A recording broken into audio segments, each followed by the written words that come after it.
Friends देखिए friends, screen पे आपको एक प्रश्न दिखाई दे रहा होगा। अभी हम लोग बाद में बात करेंगे। सबसे पहले इस प्रश्न को हम लोग देखते हैं। देखिए यहाँ पे स्वच्छ भारत मिशन कब प्रारंभ हुआ था। ठीक है, तो देखिए फ्रेंड्स, स्वच्छ भारत मिशन 2 अक्टूबर 2014 को जो है कि ये प्रारंभ हुआ था। ऑप्शन नंबर यहाँ से सी बिल्कुल राइट आंसर हो जाएगा। ठीक है, पहले से ही टिक है, लेकिन इस वीडियो को बनाने का मेरा ये उद्देश्य है। यहाँ पे फ्रेंड्स देखिएगा, सबसे पहले ये प्रश्न हम लोग देखेंगे। ये प्रश्न देखिए आपके बुक में दिया गया है, और ये कौन सी बुक है फ्रेंड्स, तो मैं बता देना चाहता हूँ। क्लास सेवेंथ की N C E R T की बुक है जियोग्राफी की। ठीक है, ये जियोग्राफी की बुक है, और ये जो है कि चैप्टर नंबर 4, जिसका नाम क्या है, वायु है। वहाँ से इससे ये प्रश्न जो है कि पूछा गया है। और देखिए यहाँ से भारत के जो है कि प्रधानमंत्री ने 2 अक्टूबर 2014 को स्वच्छ भारत मिशन का जो है कि शुभारंभ किया था। अब इस प्रश्न को हम लोग देखते हैं एक बार और, कि ये प्रश्न जो है कि कहाँ पर पूछा गया है। तो स्क्रीन पे आपने जो है कि देखा था कि TRE 3.0 जो कैंसिल वाला जो पेपर हुआ था मार्च के महीने में।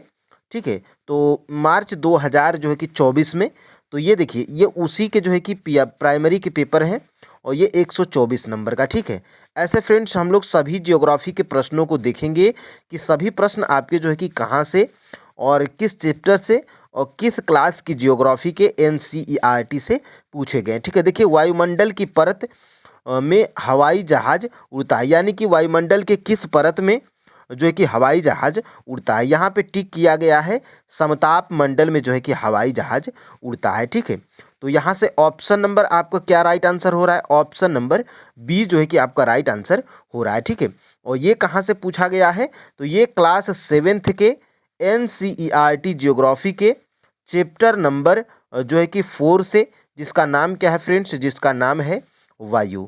आप अभी जो है कि गूगल करिए class seventh NCERT chapter number 4 PDF इन हिंदी। आपको जो है कि क्लास चैप्टर नंबर 4 आ जाएगा जियोग्राफी का। उसमें जब आप जाके देखेंगे तो ऐसा आपको जो है कि ये वाला पेज आपको मिलेगा। ठीक है, तो देखिए यहाँ से जो है कि दिया गया है। देखिए समताप मंडल की महत्वपूर्ण विशेषता यह है कि इसमें ओजोन गैस की परत होती है। परत सूर्य से आने वाली हानिकारक गैसों का जो है कि, ठीक है, और ये देखिए ये समताप मंडल। ठीक है, समताप मंडल में देखिए होता क्या है, तो देखिए यहाँ से इसके फलस्वरूप यहाँ की परिस्थितियाँ हवाई जहाज उड़ाने के लिए आदर्श होती हैं। ये मैं यहाँ पे PYQ लिख दिया हूँ। ठीक है, और फ्रेंड्स देखिए मैं TRE 1 के प्रश्नों को, TRE 2 के प्रश्नों को, और TRE 3 जो री एग्ज़ाम हुआ था उसके PRT के प्रश्नों को हमने कर लिया है। ठीक है, लेकिन ये कैंसिल वाला जो है कि रह गया था, इसको भी आप जो है कि कर लीजिए। 20 से 25 मिनट की वीडियो होगी। ठीक है, और यहाँ से फ्रेंड्स देखिएगा, और ये मैं चैप्टर वाइज जो है कि करा भी दिया हूँ। यहाँ से देखिएगा ये हम लोग जो है कि कर ही चुके हैं। और यहाँ से आते हैं कुछ और प्रश्नों को। ठीक है, और प्रश्नों को आते हैं। देखिए वायु में ऑक्सीजन का प्रतिशत कितना होता है। ठीक है, ये भी उसी सभी प्रश्न वैसे कैंसिल वाले जो है कि एग्जाम्स के ही हैं।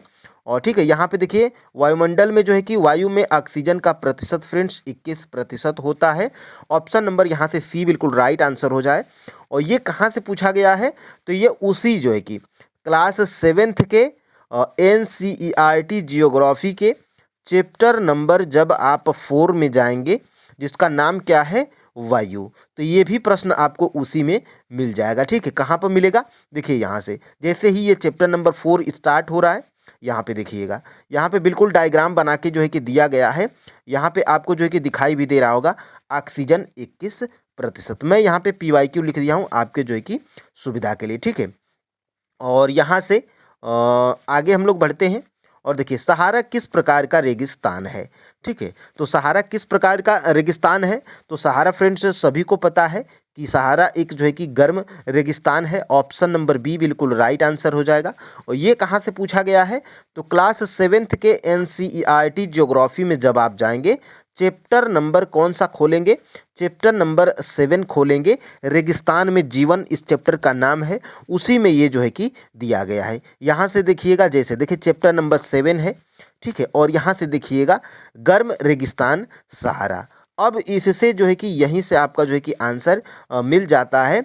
और यहाँ से विभिन्न जानकारियों को मैं जो है कि हाईलाइट किया हूँ, और मैं अभी नीचे बताऊंगा कि ये बुक आपको जो है कि कैसे पढ़ना है। ठीक है, मेन मेन चीज़ें जो आपको जो है कि ज़्यादा टाइम नहीं लगेगा, मेन मेन जो महत्वपूर्ण है उन चीज़ों को जो है कि हाईलाइट कर दिया गया है, और इनको जो है कि आप पढ़ सकते हैं। ठीक है, देखिए गंगा नदी के तट पर स्थित शहर कौन कौन से हैं। ठीक है, तो गंगा नदी के किनारे फ्रेंड्स कौन कौन से हैं, तो प्रयागराज है। ठीक है, प्रयागराज है ऑप्शन नंबर यहाँ से, और यहाँ से ये देखिए ऑप्शन नंबर जो है कि प्रयागराज भी है, और यहाँ से और भी है। ठीक है, देखिए गंगा नदी के तट पर स्थित शहर, तो ये कहाँ से पूछा गया है, तो क्लास 7th के NCERT ज्योग्राफी के चैप्टर नंबर, जब आप किस में जाएंगे, चैप्टर नंबर 6 में जाएंगे। ठीक है, और इस 6 नंबर चैप्टर का में आप जब जाएंगे, देखिए नीचे आपको मैं एक बार दिखा देता हूँ। देखिए देखिए ये एक प्रश्न आपका जो है कि यहाँ से पूछा गया था, हम लोग पहले ही देख चुके हैं, और इसी जो है कि चैप्टर में यहाँ से आइए, देखिए यहाँ से देखिए देखिए यहाँ से इलाहाबाद, कानपुर, वाराणसी, लखनऊ, पटना, कोलकाता जैसे 10 लाख से अधिक आबादी वाले शहर गंगा नदी के तट पर ही स्थित हैं। ठीक है, तो इलाहाबाद, वाराणसी, कानपुर, लखनऊ, और यहाँ पे कौन कौन से हैं, कानपुर भी है। ठीक है, तो इसीलिए आपका जो है कि यहाँ से देखिए, यहाँ से आपका जो है कि एक से अधिक राइट आंसर होगा, यहाँ पे गलत टिक किया गया है। ठीक है, यहाँ पे प्रयागराज भी गंगा नदी के तट पर है, और कोलकाता भी जो है कि गंगा नदी के तट पर है। ठीक है, तो यहाँ से ये महत्वपूर्ण है, और यहाँ से हम लोग और भी प्रश्नों को देखेंगे। देखिए यहाँ पे कोलकाता फ्रेंड्स देखिए हुगली नदी के तट पर है। ठीक है, और कोलकाता हुगली नदी के तट पर है, शायद इसमें जो है कि हाँ कोलकाता भी है। ठीक है, तो ये आपका जो है कि डी राइट आंसर हो जाएगा। और यहाँ से देखिए भूकंप की तीव्रता का मापन किस मशीन द्वारा किया जाता है, इसका राइट आंसर क्या है, सिस्मोग्राफ है। ठीक है, तो यहाँ से ऑप्शन नंबर जो है कि सी बिल्कुल राइट आंसर हो जाएगा। और ये प्रश्न आपका जो है कि कहाँ से है, तो क्लास 7th के NCERT ज्योग्राफी में जब आप जाएंगे, कौन से चैप्टर में, चैप्टर नंबर 3 में। ठीक है, और इस चैप्टर का नाम क्या है, हमारी बदलती पृथ्वी। ठीक है, और देखिए यहाँ से चैप्टर नंबर 3 है, सबसे पहले चैप्टर नंबर 3 है, और यहाँ से देखिएगा, देखिए यहाँ से देखिए भूकंप का मापन एक यंत्र से किया जाता है जिसे भूकंप लेखी कहते हैं। भूकंप की तीव्रता रिक्टर स्केल से मापी जाती है, और यहाँ से ये महत्वपूर्ण है भूकंप लेखी। ठीक है, और यहाँ से मैं जो है कि गूगल करके भी देखा हूँ। देखिए सिस्मोग्राफ का हिंदी शब्द क्या होता है, तो भूकंप मापी होता है या भूकंप लेखी होता है, जो आपके बुक में भी दिया गया है। ठीक है, अब देखिए यहाँ से ऊर्जा का गैर परंपरागत स्रोत कौन सा है। ठीक है, तो ऊपर जितने भी आपको प्रश्न दिखे थे वो सभी क्लास 7th के NCERT ज्योग्राफी से पूछे गए थे। ठीक है, लेकिन ये वाला प्रश्न आपका जो है कि क्लास 10th के NCERT ज्योग्राफी में आपको मिल जाएगा, किसमें, चैप्टर नंबर 5 में। ठीक है, और यहाँ से देखिएगा इसका कौन सा राइट आंसर है, देखिए ऊर्जा का गैर परंपरागत स्रोत। ठीक है, तो बायोगैस हो जाएगा।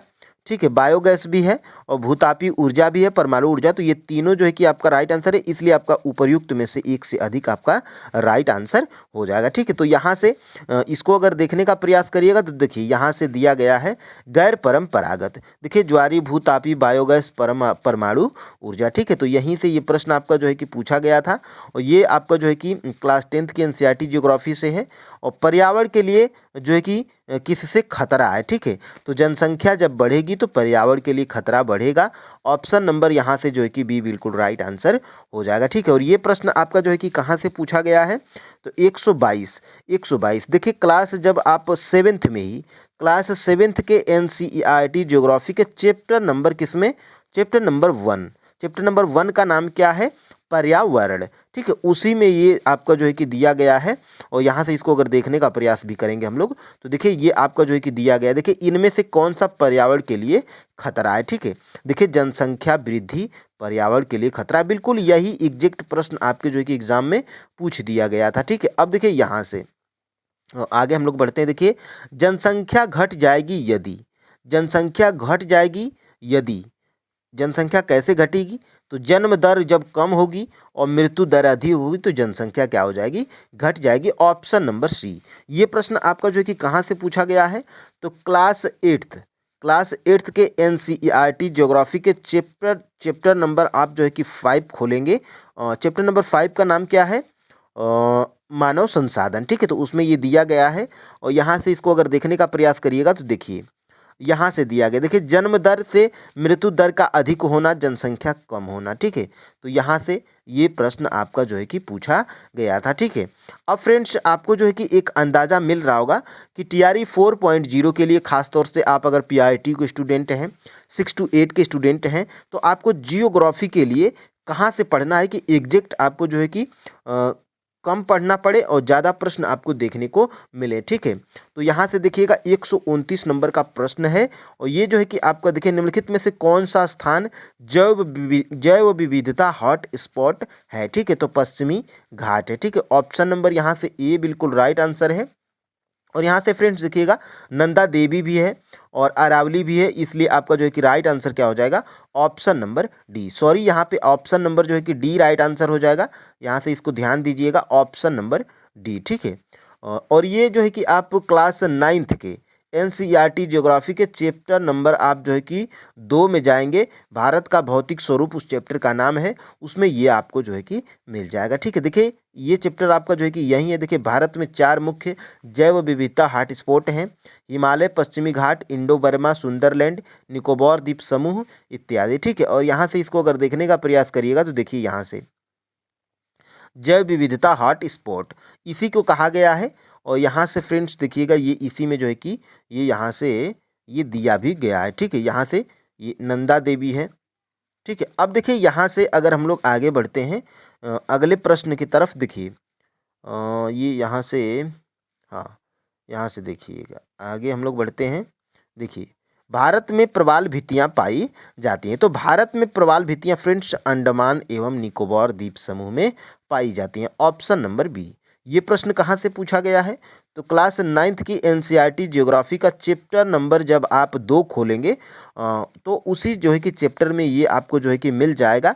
और यहाँ से मैं उसको दिखाने का भी प्रयास करूँगा। देखिए भारत में प्रवाल, देखिए ये प्रवाल यहाँ से जो है कि स्टार्ट होता है, ठीक है। और भारत में जो यह द्वीप मुख्यतः 2 भागों में बांटा गया है, उत्तर में अंडमान और दक्षिण में निकोबार। तो ये भारत में जो है कि भारत की प्रवाल भित्तियाँ अंडमान और निकोबार द्वीप समूह में पाई जाती हैं, तो ये उससे पूछा गया था। और यहाँ से देखिए भारत का एकमात्र सक्रिय ज्वालामुखी अंडमान और निकोबार द्वीप समूह के बैरन द्वीप पर स्थित है, ठीक है, तो ये भी आप जो है कि याद रखिएगा। और देखिए सोन नदी का उत्पत्ति स्थल अमरकंटक कहाँ स्थित है, तो मैकाल श्रेणी में है, ऑप्शन नंबर यहाँ से ये बिल्कुल राइट आंसर हो जाएगा। ये आपको जो है कि क्लास 9th में आपको जो है कि मिल जाएगा NCERT जियोग्राफी में, ठीक है। अब देखिए यहाँ से अमरकंटक से मुख्य रूप से नर्मदा, सोन और जो है कि जोहिला नदियाँ निकलती हैं। ये नदियाँ नर्मदा नदी का उद्गम स्थल होने के साथ ही गंगा और यमुना नदी की प्रमुख सहायक नदियाँ भी हैं, ठीक है। अब देखिए ये तो गूगल था, लेकिन यहाँ से देखिए नर्मदा नदी, देखिए मध्य प्रदेश में अमरकंटक के निकट मैकाल की पहाड़ी से निकलने वाली नर्मदा नदी पश्चिम की ओर एक भ्रंश घाटी में बहती है, ठीक है। तो इसमें फ्रेंड्स ये आपको जो है कि सोन भी आपको जो है कि इसी में आता है, मैकाल पहाड़ी से ही।